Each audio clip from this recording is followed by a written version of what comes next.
તો દ્વારકામાં રહેણાંક વિસ્તારમાં આગ લાગતા દોડ ભાગ મચી છે। રેતવાપાડા વિસ્તારમાં અચાનક આગ લાગી।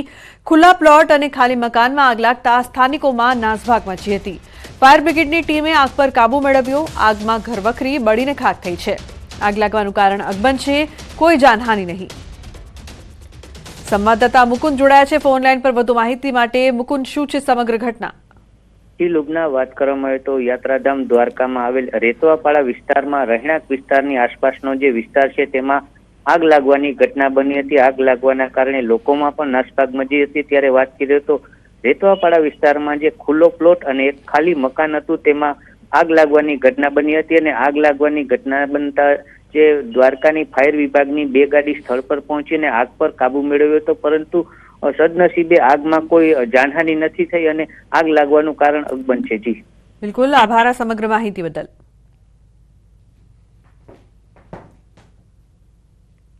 તો બુલેટિનમાં હાલ રોકાઈશું એક બ્રેક માટે। આપ જોતા રહો ન્યૂઝ 18 ગુજરાતી।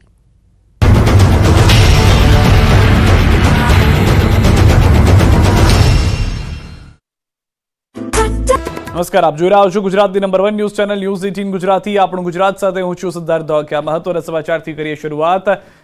ભરૂચ હાઈવે પર એસટી બસ અને ખાનગી લક્ઝરી બસ વચ્ચે અકસ્માત, 16 ને ઈજા। અંકલેશ્વર નજીક નેશનલ હાઈવે નંબર 48 વહેલી સવારે મોતની ચીચિયારીઓથી ગુંજી ઉઠ્યો।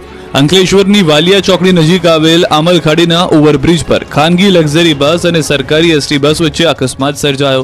અકસ્માત સર્જાતા ખાનગી લક્ઝરી બસ પલટી ગઈ તો એસટી બસ પણ માર્ગની બાજુમાં ઉતરી ગઈ। ખાનગી બસ પલટી જતા બસમાં સવાર મુસાફરો અંદર જ ફસાઈ ગયા। મુસાફરો ફસાતા બચાવ બચાવની બૂમો પડી। આ અંગેની જાણ આસપાસના સ્થાનિકોને થતા તેઓ મદદ માટે દોડી આવ્યા અને મુસાફરોને બસમાંથી બહાર કાઢ્યા। બનાવની જાણ થતાની સાથે જ પોલીસ કાફલો પણ ઘટના સ્થળે દોડી આવ્યો અને ઈજાગ્રસ્તોને 108 એમ્બ્યુલન્સ સેવાની મદદથી સારવાર અર્થે અંકલેશ્વરની જયાબેન મોદી હોસ્પિટલ ખસેડવામાં આવ્યો। આ બનાવમાં 16 મુસાફરોને નાની મોટી ઈજા પહોંચી તો અકસ્માતના પગલે નેશનલ હાઈવે નંબર 48 પર ટ્રાફિક જામની પરિસ્થિતિનું પણ નિર્માણ થયું। અંકલેશ્વરમાં ટ્રક ભડકે બળ્યો તો અમદાવાદ વટવા જીઆઈડીસીમાં વિકરાળ આગ, પોરબંદરનું જંગલ સળગ્યું। અંકલેશ્વરની રાજપીપળા ચોકડી નજીક એક ટ્રક સળગ્યો હતો। રાજપીપળા ચોકડી નજીક ટ્રક ઊભો હતો। ટ્રકમાં વેલ્ડિંગની કામગીરી ચાલી।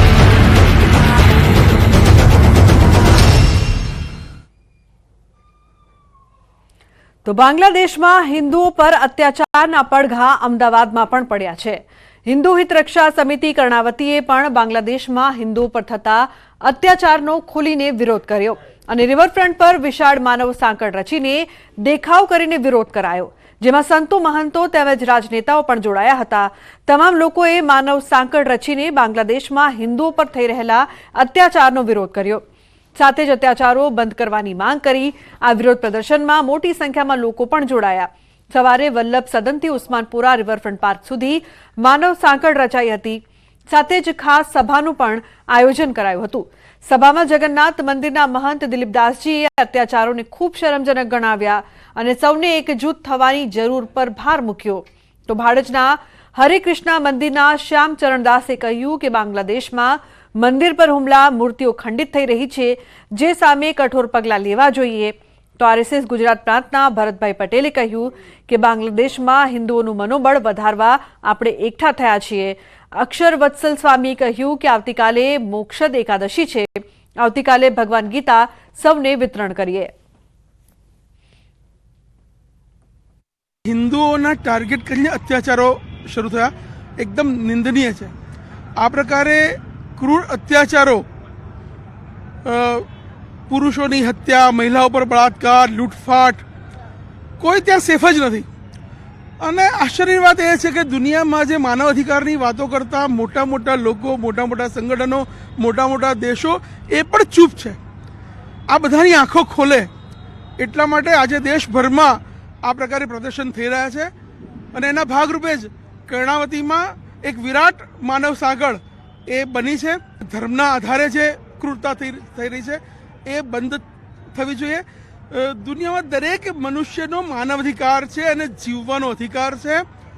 એ સંદેશ દુનિયાએ હવે આ પ્રકારના તત્વોને આપવો પડશે। આટલી મોટી સનાતન હિન્દુઓની મેદની જોઈને મહાભારતનું એ વાક્ય યાદ આવે છે, સંઘે શક્તિ કલૌ યુગે। કલિયુગમાં શક્તિ એકતામાં રહેલી છે અને આજે બાંગ્લાદેશમાં હિન્દુઓ પર જે અત્યાચારો થઈ રહ્યા છે એની સામે એકમાત્ર કોઈ શક્તિ, એકમાત્ર કોઈ શસ્ત્ર હોય તો એ આપણી એકતાનું શસ્ત્ર આપણે ઉઠાવવાનું છે.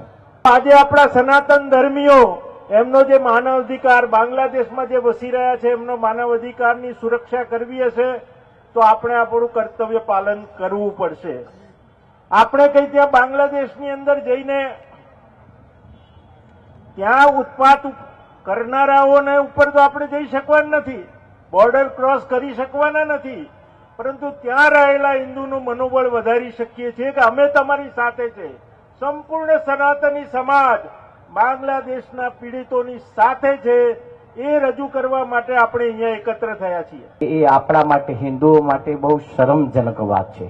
હિન્દુ સમાજ આટલો આપણો મોટો વિશાળ સમુદાય, આપણી આટલી મોટી સંખ્યા હોવા છતાં એ અલ્પ નાનું બાંગ્લાદેશ આટલું આપણા ઉપર, આપણા સંતો મંદિરો તોડી નાખતા હોય, મૂર્તિઓને ખંડિત કરી દેતા હોય, તો બાંગ્લાદેશના આ જે કાર્ય થઈ રહ્યું છે એમાં આપણે સૌ એક બની, નેક બની, હિન્દુ સમાજ એક બની એનો વિરોધ વ્યક્ત કરી અને માનનીય વડાપ્રધાન શ્રી નરેન્દ્રભાઈ અને એવા આપણા યશસ્વી ગૃહમંત્રી શ્રી અમિતભાઈને પણ રાજ્ય સરકાર પણ આમાં ધ્યાન આપી અને કેન્દ્ર સરકાર પણ ધ્યાન આપી જેમ બને એમ જલ્દીમાં જલ્દી બાંગ્લાદેશમાં શાંતિ, આપણા હિન્દુ સમાજને શાંતિ સ્થપાય, શાંતિથી એમને મંદિરોનું પૂર્ણ નિર્માણ થાય. તો બાંગ્લાદેશમાં હિન્દુઓ પર થઈ રહેલા અત્યાચારનો જેતપુરમાં વિરોધ થયો છે. જેતપુરમાં હિન્દુ સંગઠનોનો વિરોધ પ્રદર્શન, સનાતન ધર્મ રક્ષા સમિતિએ શહેરમાં મૌન રેલી યોજી, તીનબત્તી ચોકમાં ધરણા પ્રદર્શન કરાયું. બાદમાં મામલતદારને આવેદનપત્ર આપ્યું. હાથમાં બેનર સાથે રેલીમાં મોટી સંખ્યામાં લોકો જોડાયા.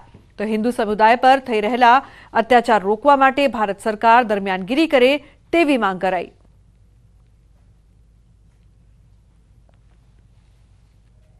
बांग्लादेश में हो रहे हिंदुओं पर अत्याचार, वहाँ 1 वर्ष की बहन से लेकर के 80 वर्ष की माता बहनों के बलात्कार, मंदिरों को तोड़ना, संतों को जेलों में डालना और जब न्याय मांगने के लिए शब्द जब वकील लगते हैं उनको भी मारना और उन पर हत्या, ऐसे अपराधों को रोकने के लिए, हिंदुओं पर होते अपराधों को रोकने के लिए हम सरकार से मांग करते हैं, प्रार्थना करते हैं और निवेदन करते हैं कि इन घटनाओं को रोका जाए.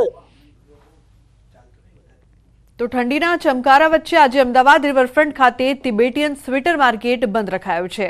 આજે 10 ડિસેમ્બરે દલાઈ લામાના 35મા નોબેલ પારિતોષિક દિનની ઉજવણી કરવામાં આવી છે, જેને લઈને તિબેટિયન માર્કેટ બંધ રખાયું છે. મહત્વનું છે કે આજના દિવસે